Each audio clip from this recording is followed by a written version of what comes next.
Hello, friend. Today we're going to talk about the topic of how to win a bidding war. As you know, the price of housing has gone up in almost every part of the country. So I want to share with you some ways, some strategies that can help you win a bidding war. I've had a lot of clients that have had to go through the bidding war process.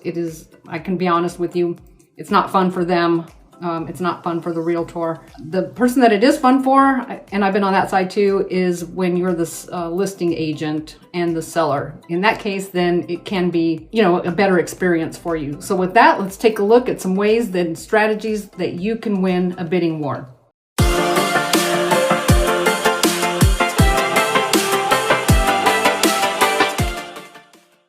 So the number one thing that you can do in this market where there are a lot of bidding wars on properties because there's just not enough inventory is you can just accept that that's the current market reality. That's just the way it is. There are more than one offer coming in on homes right now. The offers are being increased beyond the amount of the asking price. So again, you just have to accept that that's the way it is, at least right now. And markets always change. That's just never going to change as well. Sometimes you're in a buyer's market, sometimes you're in a seller's market, sometimes you're in a neutral market. And right now we just happen to be in a seller's market. But just accept that that's the way it is right now. And if you're willing to go out there, just be ready for the competition, because there is going to be competition. But if you like to compete, for some people that is a lot of fun. It's kind of like on eBay. Some people are just like, I'm not going to lose this bid no matter what, and they'll just sit there and click. And I have seen that a little bit. But with that, that's the number one thing, is just accept that that's the way the current market is right now. The next thing that you can keep in mind when you're in a bidding war or when homes are just flying off the market like they are right now is, and this does not apply to everybody, and that's definitely understandable, but I will promise you this: cash is king. So I had a listing a while back in Sun City, and we ended up having 9 offers. 3 of them were cash. So when the offers were presented to my seller, she immediately just looked at the ones that were cash offers and then picked the best one. So there are a lot of reasons for that. One is you can close faster. That's definitely a positive for a seller most of the time. You also don't have to go through the appraisal process because there is no loan involved. There's no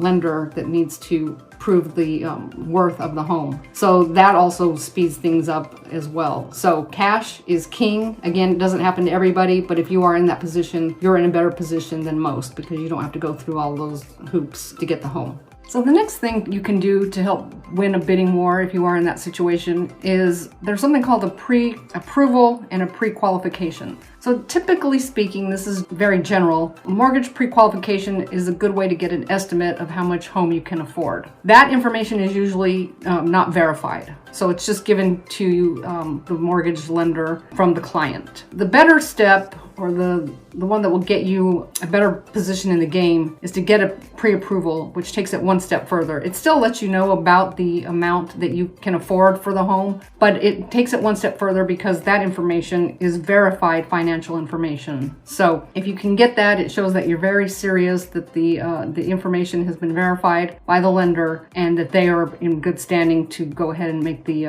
offer on the home. And if they should be the winning people for that home, that they should have very little problem getting through the escrow process. So remember that if you can get a pre-approval, that will be better, but at least get a pre-qualification. And there are a lot of realtors out there that really won't even show a home without the pre-qual, because that at least lets them know that what they can afford for the home. So we'll take the next one here in a second. The next step is, if you are not paying cash, and most people are not paying cash, that's just the truth of the matter. It's it's hard to come up with hundreds and hundreds of thousands of dollars cash. Is if you are financing, try to close as quickly as possible. Now, your lender will have something to do with that. It depends on how quickly they're moving. There was a time when they were just so backed up that it was hard to close sooner than 30 days. But if you can, that will make a seller, obviously they like that better in most cases. Not in all cases, but in most cases, because that means that they're going to get their money sooner and they can move on to whatever else they're doing. So if at all possible, you want to close quicker, the quicker the better. But always, have a conversation, have your realtor have a conversation with the other realtor to find out what's most beneficial. Because sometimes, let's say that a seller is relocating and, they put their house up for sale. They don't know how long it's going to take to get an offer. Well, let's say they get one pretty quick, but they don't need to be to their new location where they're moving and getting another job for like 60 days. So sometimes it's advantageous to have a longer closing. In that case, again, communication is always the key in these transactions. So definitely have your realtor reach out to their realtor and find out what's important, because that will make a big difference. Another tip that might be beneficial when you're trying to win a bidding war is to up the down payment amount. The reason that's important is because it shows that you're serious about making that offer. It also means less financing from the lender, so that can be advantageous as well. For that strategy to be an advantage to you, you have to make sure that you can prove that you have additional cash in order to do that. But again, it will show the seller that you are serious, because what will happen is if for some reason you back out as the person wanting to purchase the house, and there's a lot of areas here, so you have to check with your local laws, but there are certain situations where you could actually lose the down payment. So by putting up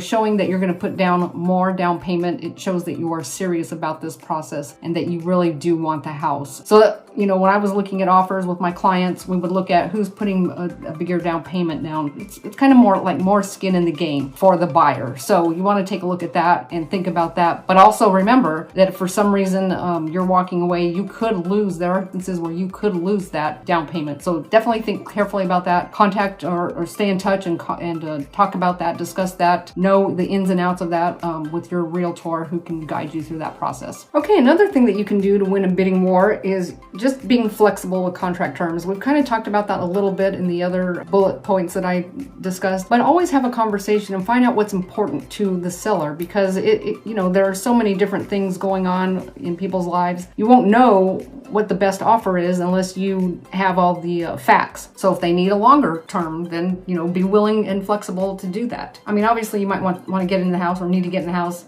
as soon as possible. And I've had that happen with somebody who was renting, and they were like, I have to be out by August 30th because I'm not signing another 12-month lease. In that case, you might have to go stay with relatives for a while. But just make sure that you know what's important and just be flexible with those terms. Maybe you pay for the home warranty. Maybe you pay for the closing costs. But by having your agent talk to the seller's agent, you'll know what's important to the seller. Hopefully they'll tell you, because you want to put your best foot forward, of course. So just the communication is so key in this transaction, and hopefully you have an agent that talks to you constantly, explains things to you, lets you know what's going on, what's the next step in the process, because it is there's a lot of moving parts to it. And the next thing you can do to help yourself win in a bidding war situation is to hire a home inspector. You definitely want to do that because, just like if you're selling a car or let's say you're buying a used car, you would definitely want to take that to your mechanic and have them go through it before you make that purchase, even if it's a few $1,000s, because if you buy it and then something breaks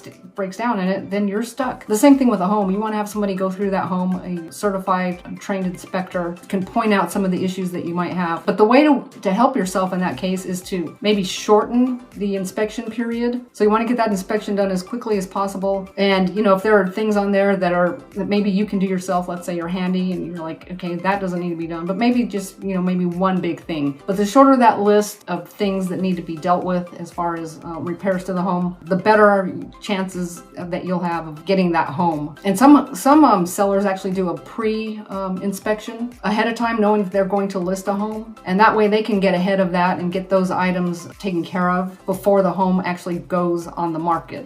So that can be helpful on their part to speed up the process if they need to get somewhere quickly. But I would not really ever, even with a new build, I would still have a home inspection done on that, just because we've heard stories of, they're moving so fast, especially here in the Phoenix, Arizona area, that, sometimes something will get missed. Like I've seen homes or heard stories of homes where the insulation didn't get put in part of it, let's say, in the attic perhaps. So you want to definitely get that, but you can maybe narrow down the amount of time for the inspection to be done, and that might be something that a seller would really, really like. And another thing that can really help you win a bidding war, and they are so tough to win. I have had sellers agents you know, that we've been putting a bid on a house and they're like, Lisa, we have 30. You know, the house might be on the market for a day or two and then it's gone. But another thing that you can do is you can actually, I always recommend this, hire and use or interview and hire a trusted buyer's agent.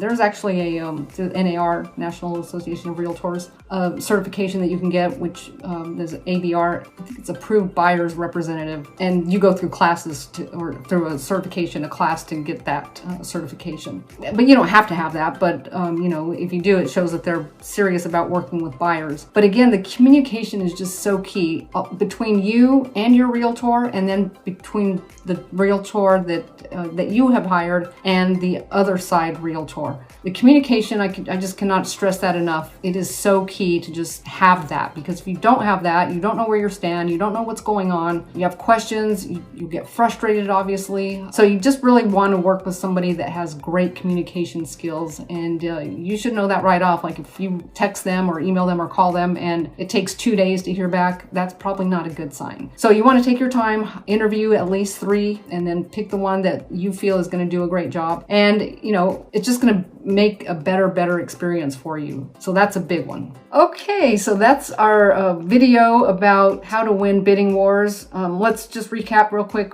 Bidding wars, that's when there are more than one offer on a home. If you're a seller, that's great. If you're a buyer, not so much. But usually a bidding war happens when people are looking for homes in a sought after location, or also for entry-level properties. But even here in Maricopa County, there have been bidding wars on $1 million plus properties. There have been multiple offers on them. It's just absolutely crazy, the lack of inventory that we have here and the number of people that are moving here every single day. But these strategies will help you win a bidding war. And if you have any questions, comments, we'd love to hear them. But definitely reach out to a great realtor and make sure the communication is good with them, and interview 3. I always say that you should always interview at least 3. And unfortunately, most people do not, but make sure that communication is good. And if there's anything I can do, let me know. Thanks so much.